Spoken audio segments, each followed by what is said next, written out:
Hey, this is ADV Trust, and we're stepping back in time, heading out to Virginia City.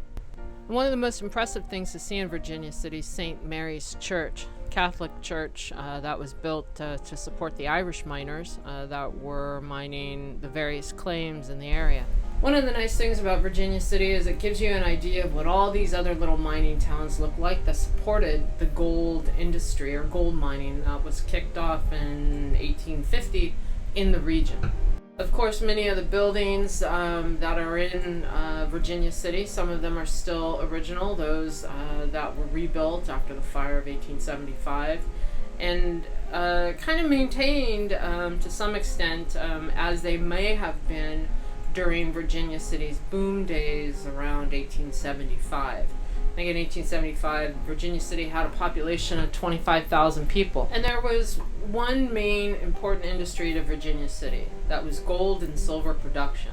And if you look at some of the historic maps or even just take a wander around the city, all you're going to see is tailing piles after tailing piles and structures built on tailing piles. Which is really part of kind of the draw of going to Virginia City is, kind of stepping back in time, looking at the tailing piles, walking through the buildings, looking at the architecture, enjoying the fellowship of some of the reenactors that are traveling along the streets.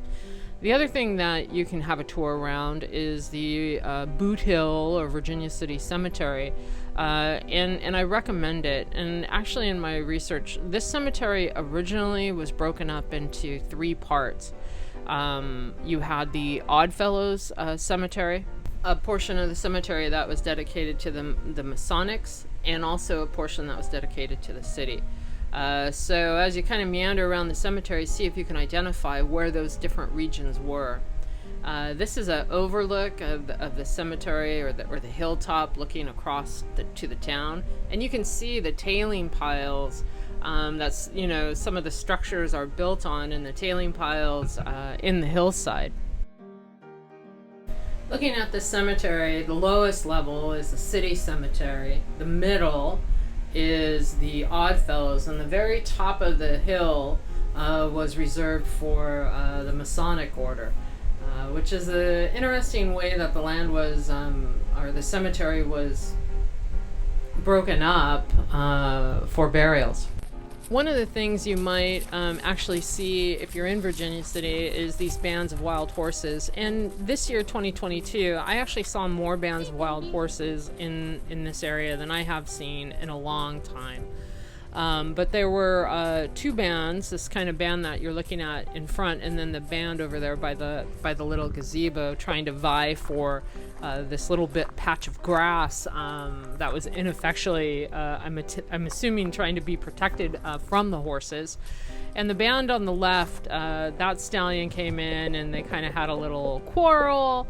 And eventually the one band decided they didn't want any trouble, and that they were going to in fact give up this little plot of grass.